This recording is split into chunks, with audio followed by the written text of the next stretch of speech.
ఓం శ్రీ సనారి విశ్వేశ్వర స్వామిని నమః. స్వామివారి జీవిత చరిత్ర 2వ అధ్యాయం. వీరాచార్యుల వారు కుమారుడైనటువంటి విశ్వనాథాచార్యుల వారిని తొడపై కూర్చోబెట్టుకుని పురాణ ప్రసిద్ధి చెందినటువంటి విశ్వకర్మల గురించి వివరిస్తున్నారు. పూర్వం అలా చేసేవారు కాబట్టి వాళ్ళు అంత సాంప్రదాయంగా ఆచార వ్యవహారాలను పాటిస్తూ ఉండేవారు. అలా తెలియజేస్తూ ఉంటే మన పిల్లలకి మన సంస్కృతి సాంప్రదాయాల గురించి తెలుస్తుంది. దురదృష్టం ఏంటంటే మన సనాతన ధర్మంలో ఇది జరగలేదు. మిగిలినటువంటి మతాల్లో వీటి గురించి ఖచ్చితంగా తెలియజేస్తున్నారు. తల్లిదండ్రులు తెలియజేయకపోయినా అక్కడున్నటువంటి మత పెద్దలు ఆదివారం సండే క్లాసులని సెలవు దొరికిన ప్రతిసారి కూడా పిల్లలకి వాటి గురించి బోధిస్తున్నారు. మన సనాతన ధర్మంలో ఇదైతే కొరవడింది.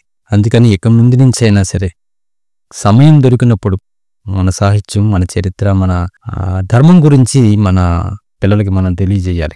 ఇక స్వామివారి చరిత్రలోకి వెళ్దాం. స్వామివారి చరిత్రకు సంబంధించి ముందు భాగాలు కనుక చూడకపోతే పైన ఐ బటన్ ద్వారా ఇస్తాను, అక్కడి నుంచి మిగిలిన భాగాలు కూడా చూడండి. వీరాచార్యుల వారు కుమారుడైనటువంటి విశ్వనాథాచార్యుల వారిని తోడపై కూర్చోబెట్టుకొని విరాట్ విశ్వకర్మ భగవానుని యొక్క ఆవిర్భావం ఎలా జరిగింది, తద్వంశీయుల యొక్క చరిత్రలు తెలిపేవారు. ఒకరోజు బాలుడితో, నాయనా, ప్రాచీన కాలమున విశ్వకర్మ అనే పేరుతో అనేక సుప్రసిద్ధ పురుషులున్నారు. వారిలో పురాణ ప్రసిద్ధి చెందినటువంటి విశ్వకర్మలు ముగ్గురు. ఒకటి విరాట్ విశ్వకర్మ భగవానుడు.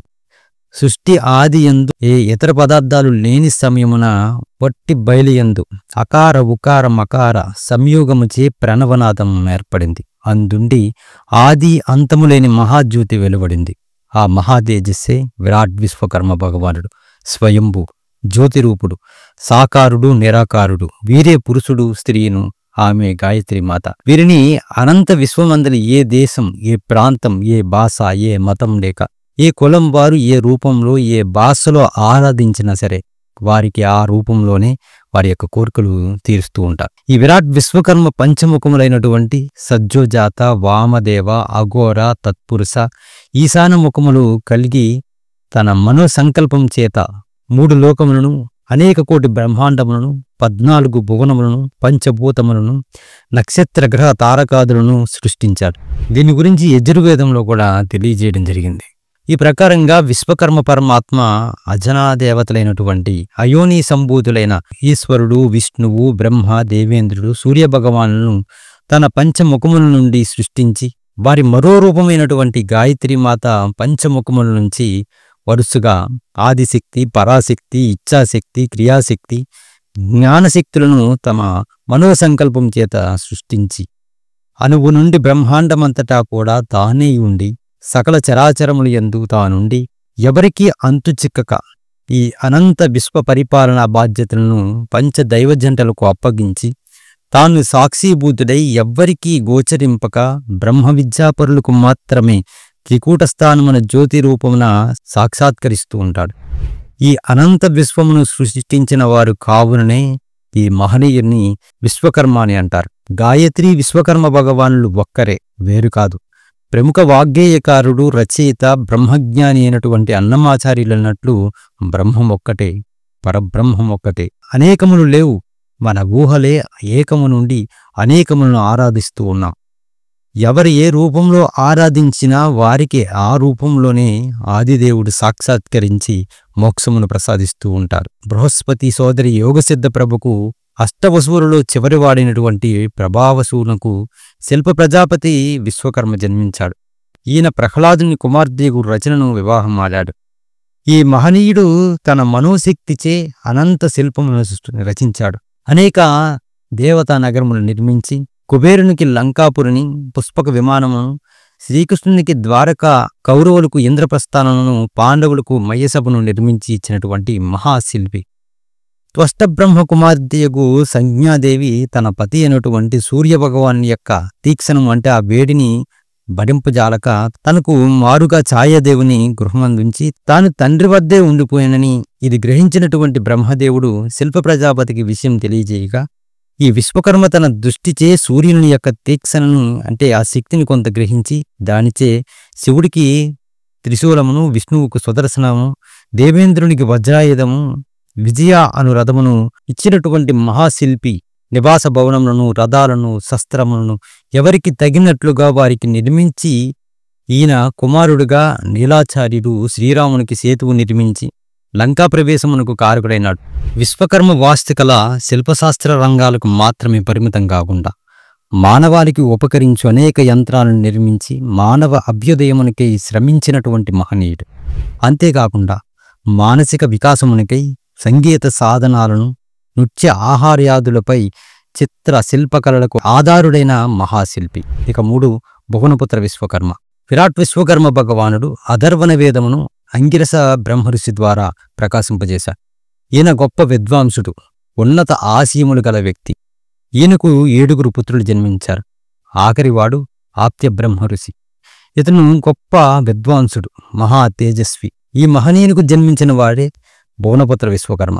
వీరు ఆదిలో సమస్త భూమండలమును ఏకఛత్రాధిపత్యమును ఏలినటువంటి విరాట్ చక్రవర్తి. విశ్వమానవ మనుగడకు పంచదాయుల వారితో పంచవృత్తులు కర్మాగారమును ఏర్పరిచి అందు మనుబ్రహ్మవంశజులు ఇనుప పని, మయబ్రహ్మవంశజులు కొయ్య పని, త్వష్టబ్రహ్మవంశజులకు లోహవృత్తిని, శిల్పబ్రహ్మవంశజులకు రాతి పనిని, విశ్వజ్ఞ బ్రహ్మ వంశజులకు సువర్ణ వృత్తిని చేయుటకు నియమించి ఈ పంచవృత్తుల చేత ప్రపంచ జనజీవనముకు కావలసినటువంటి అన్ని పన్ని వస్తువులను తయారు చేయించి వంశపారపర్యములుగా ఈ క్రియల చేతే జీవించినట్లు ఆశీర్వదించి శిక్షణనిస్తూ ప్రపంచమందలి సర్వమానవ మనుగడకు మార్గదర్శకులు ఈ పాంచానులు, కర్మశాల నిర్వాహకులు కావుననే కంసాలు అనే పేరు పామరుల్లో చిరస్థాయిగా నిలిచిపోయింది. కాలప్రవాహమున ఇనుప పని చేసేవారిని కమ్మరులని, చెక్క పని చేయువారిని బొడ్రంగులని, శిలా నిర్మాణం చేయువారిని రాతి పనివారని, శిల్పులని, లోహవృత్తి చేయువారిని కంచరులని, బంగారు పని చేసేవారిని స్వర్ణకారులని, ఇలా ప్రస్తుత పాంచానులకు అనేక వికృత నామములు ఏర్పడ్డాయి. భువనపుత్ర విశ్వకర్మ సర్వమానవులను సక్రమంగా పాలించుటకు కావలసినటువంటి పరిపాలనా విధానములను రచించి ప్రతి పల్లెయందు జరిగేటటువంటి పంచాయతీలను నిర్మించి ఆచరింపజేసి సుభిక్షముకు రాజ్యపాలన చేసి సమస్త భూమండలమును ఆధీనము గావించుకొనుటకు నేల మీద, నీటి మీద, గాలిలోను విహరించు ప్రయాణ సాధనములను తయారు చేయించి సమస్త భూమండలమును తన ఆధీనంలోనికి తెచ్చుకొని వీరే సమస్త చేతివృత్తుల వారికి అధిదేవత, ఆరాధ్య దైవమును. వీరినే సెప్టెంబర్ 17వ తేదీన కన్యా సంక్రమణ పుణ్యదినమున విశ్వకర్మ జయంతిగా ఆరాధించి సకల వృత్తుల వారు తమ భావమును ప్రకటించుకొని చూన్నారు. ఇంకా వీరి బిరుదులు శరణాగతత్రాణ బిరుద అంకితులు. ఇది ఎలా వచ్చింది అంటే త్రేతాయుగమున నారాయణ అవతారియగు పరశురాముడు క్షత్రియులపై ద్వేషించి రాజవంశములను నాశనమనుచుచుండగా పరశురామునికి బీతెళ్ళినటువంటి హయాయ వంశజులకు భూమిపై వారికి రక్షణ ఇచ్చువారే లేక ఆదిదేవుడైనటువంటి విరాట్ విశ్వకర్మ భగవానుని స్మరించుకొనగా శరణు కోరగా వారి మొరలానించినటువంటి పరమేష్టి అభయమొసంగి పరశురాముని శాంతింపజేశారు. నాటి నుంచి విశ్వకర్మీయులు శరణాగతత్రాణులని కీర్తింపబడ్డారు. పంచబ్రహ్మలలో 3వ వాడగు త్వష్టబ్రహ్మ దేవతలకు పౌరోహిత్యం వహించుటి చేత దేవబ్రాహ్మణుడై ఆ సంతతి వారగు పాంచానులు దేవబ్రాహ్మణులని కీర్తింపబడుతున్నారు. దేవతలకు ఉపదేశములనిచ్చి దేవాచార్యుడగు బృహస్పతి జగద్గురువయ్యారు. కనుకనే ఆ సంతతి వారగు పంచబ్రాహ్మణులు కూడా జన్మతో జగద్గురువులని కీర్తింపబడ్డారు. వీరులకు పంచబ్రహ్మలు తండ్రులు కాగా పంచశక్తులు తల్లులై పాంచానులను శాక్తులుగా పిలువబడుచున్నారు. విశ్వాన్ని సృష్టించిన విశ్వకర్మ భగవానుని పంచముఖముల నుండి ఉద్భవించిన వారొకటి చేత బ్రాహ్మణో ముఖమాసిత్ అనే వేద ప్రమాణం చేత మనలను ఈ అనంత విశ్వమందు విశ్వబ్రాహ్మణులు అంటారు.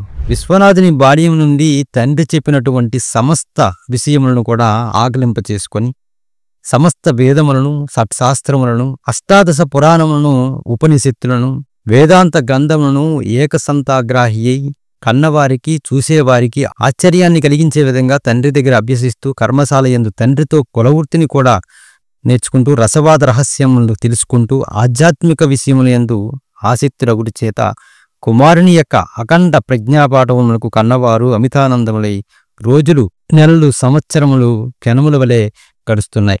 బాలుడికి 8వ సంవత్సరం ప్రాయుడై అమిత తేజస్సుతో ఉపనయనం ప్రాయుడయ్యాడు.